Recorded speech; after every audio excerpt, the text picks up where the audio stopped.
Desde pequeño tuve la facilidad de dibujar. Fui aplaudido por mi familia por eso. Lo dejé porque no me terminaba de gustar del todo. No fue hasta que volví a agarrar un lápiz después de años que las líneas se empezaron a trazar de manera casi instantánea. Para ese momento le volví a agarrar cariño a eso.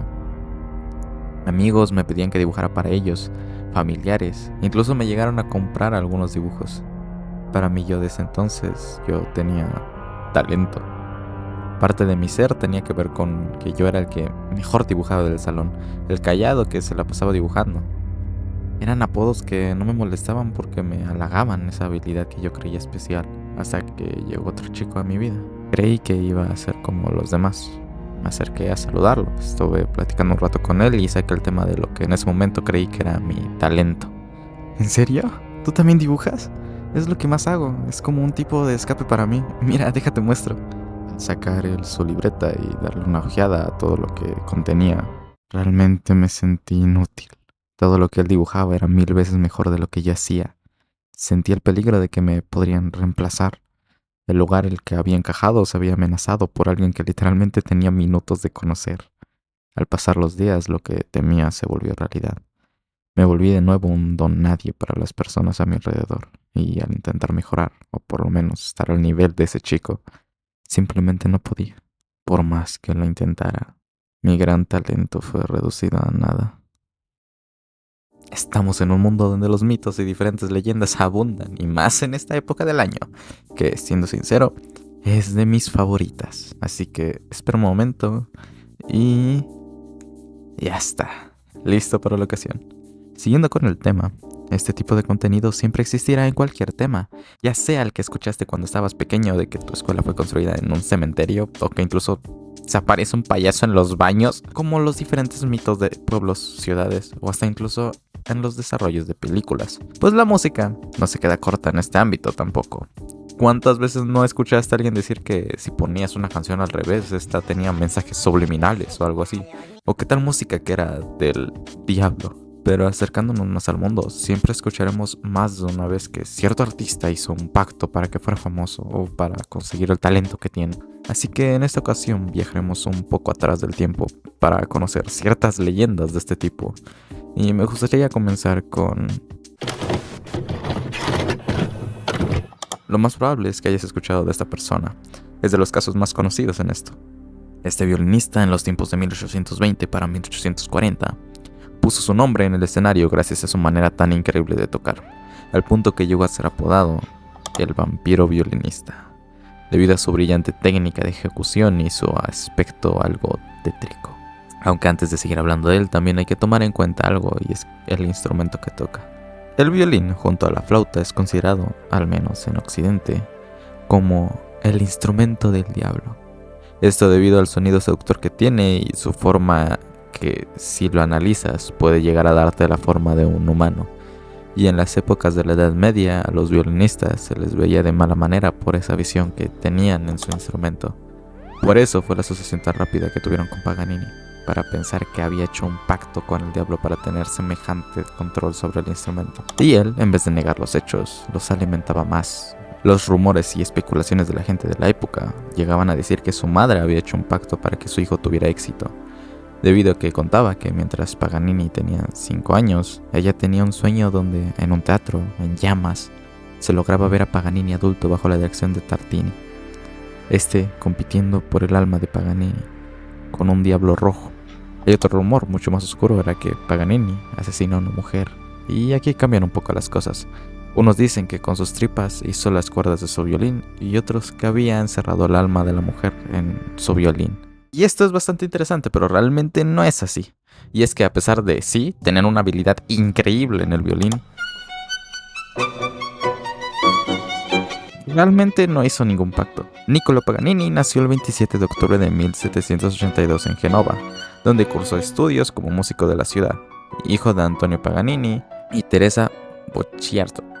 Creo que se llama así.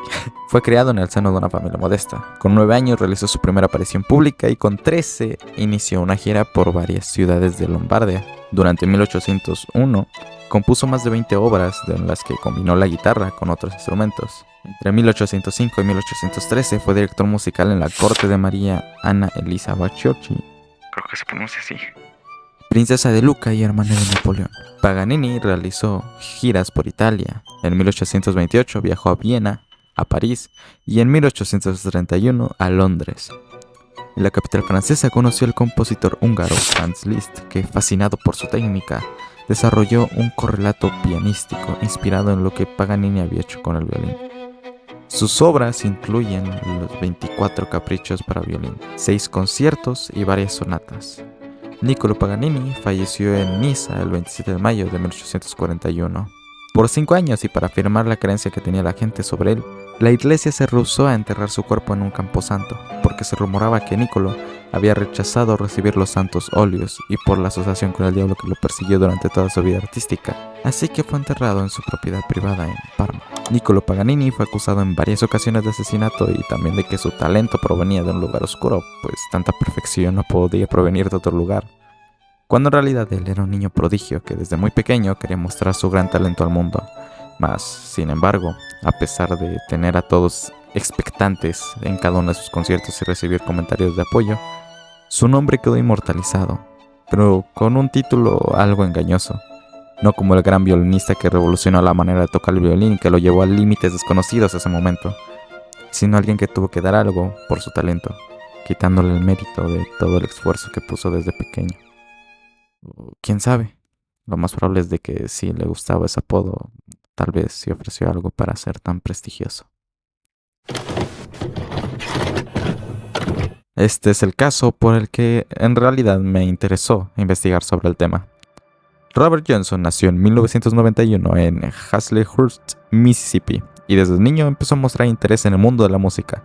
Primero aprendiendo a tocar el arpa, Robert fue a la escuela, pero realmente no le interesaba tanto los estudios, así que se terminó saliendo en 1927, agarrando de excusa que le detectaron problemas en la vista, empezando a dedicar la mayoría de su tiempo a componer canciones, y ahí es donde empezó a tocar la guitarra. No sobresalía en ningún aspecto y su vida en esos momentos no le estaba sonriendo del todo, ya que en 1929 se casó con una chica de tan solo 16 años que falleció junto con su hijo al momento de dar a luz. Hundido en su profunda depresión, terminó encontrando un pequeño distractor. Empezó a tocar su música en algunos bares del sur de los Estados Unidos, pero sin realmente tener éxito. Realmente los que llegaron a escucharlos decían que no era bueno, que carecía del más mínimo talento. Regresó a su casa, decepcionado por lo que le había sucedido. Necesitaba estar un rato con lo que sí conocía, pero terminó desapareciéndose por unos meses. Meses en los que había sucedido lo que le cambiaría la vida. En el actual cruce de carreteras 61 y 49 en Clarksdale, Mississippi, Robert convocó al diablo, acompañado únicamente de su guitarra. En este encuentro, él ofreció a cambio de su alma el talento para poder dominar la guitarra como nadie más lo había hecho hasta el momento.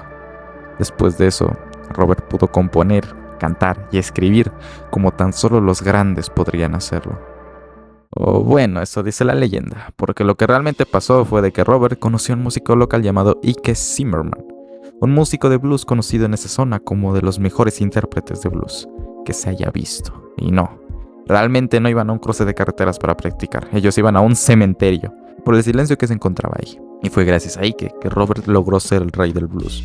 No fue por un pacto o algo parecido, pero eso realmente no vende, así que cuando se generó el rumor de que su talento venía de un pacto, nunca lo negó y lo dejó ser. Incluso poniendo en algunas de sus canciones pequeñas referencias que hacían a este supuesto pacto. No fue hasta el año 1936 que Robert tuvo la oportunidad de grabar algunas canciones, dejándonos 29 canciones grabadas. Y para el año 1938, Robert falleció envenenado a la edad de 27 años, abriendo las puertas de este club. Tal vez hablemos de él en otra ocasión. Robert pasó la mayoría de su vida sin pena ni gloria. No fue hasta ese día que se dispuso a mejorar en la guitarra, para que al final, a pesar de esforzarse tanto, no creyeran que de verdad él pudo llegar a tener tal talento para poder revolucionar y ser el rey del blues. A pesar de las leyendas y los mitos que tiene, él fue de gran importancia, ya que sirvió de inspiración para diferentes artistas y bandas que saldrían en el futuro como Led Zeppelin o Rolling Stone. Robert dejó un legado esencial para lo que sería el blues y el rock. Sin él, hubiera sido muy diferente el sonido que escucharíamos en algunos géneros. Aunque, de nuevo, su título es engañoso. O tal vez sí le gustaba el aura de ese misterio que emanaba gracias a esas leyendas. O tal vez solitario, tan solo acompañado de su guitarra. Se terminó encontrando un hombre negro con el poder de cambiar su destino y él aceptó.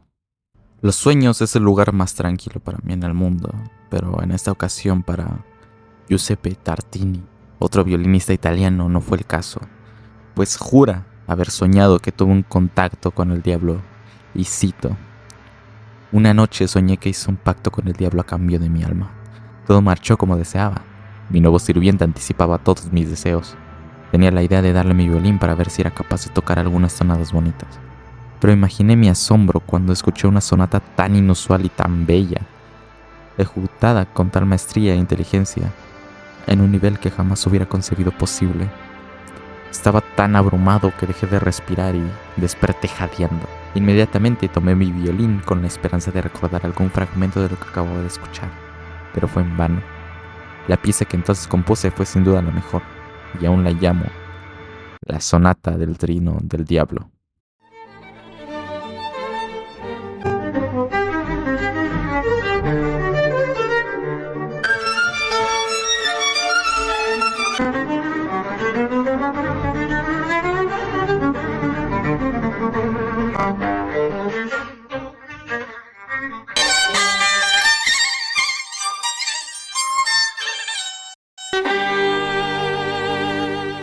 Pero palidece en comparación con aquella que me había sorprendido tanto, que hubiera destruido mi violín y hoy renunciado a la música para siempre si hubiera podido poseerla. Esta magnífica obra es un gran desafío para cualquier violinista que la quiera tocar. La fecha de la composición de la sonata no es del todo clara. Lalande escribió que el sueño ocurrió en 1713, pero por el estilo, podría haber sido compuesta en 1745. Lo que sí es claro es que el trino del diablo es una de las mejores melodías de Tartini, donde gracias a un sueño logró conseguir la creatividad e inspiración para hacer tal obra. O tal vez ese sueño de verdad tuvo algún significado y se terminó dando algo a cambio. Realmente todo eso que te conté son rumores y algunos ya hasta se desmintieron, entonces realmente sí. Cada persona que vimos será lo suficientemente talentosa para dejar un legado y cambiar la manera de tocar sus instrumentos, a tal punto que la gente que los llegaba a ver creía que no era humano eso. Pero el talento realmente no lo es todo. Robert ni siquiera era bueno y gracias a la práctica es que logró ser el rey del blues. Paganini desde muy pequeño se entregó al violín y Tartini llegó a conocer tanto el violín, descubriendo nuevos límites. Cada uno matándose noche y día para mejorar. En algunos casos sí hubo talento, pero en otros la mayoría es práctica. Todo es práctica. No importa qué tanto talento tengas, si no lo practicas, ese talento tan solo va a ser desperdiciado. No importa si hay alguien mejor que tú, busca ser mejor que él, o busca aprender de él. Todos en algún momento necesitamos el apoyo de alguien para poder seguir avanzando. El talento no lo es todo, y aunque si es que llego a ser tan importante como alguna de estas personas, no me gustaría que me recordaran como una persona que hizo un pacto para tener el dominio de mi arte o instrumento. Sí me halagaría saber que soy tan bueno que incluso no creen que lo que yo puedo hacer lo puede hacer alguien más. Pero realmente solo es práctica. Todos, metiéndole el suficiente esfuerzo a cada una de sus pasiones, podrían llegar a hacer cosas inimaginables. Déjame hacerte una pregunta. ¿Tú qué ofrecerías por talento? ¿Llegarías a ofrecer tu alma? ¿Llegarías a hacer un pacto?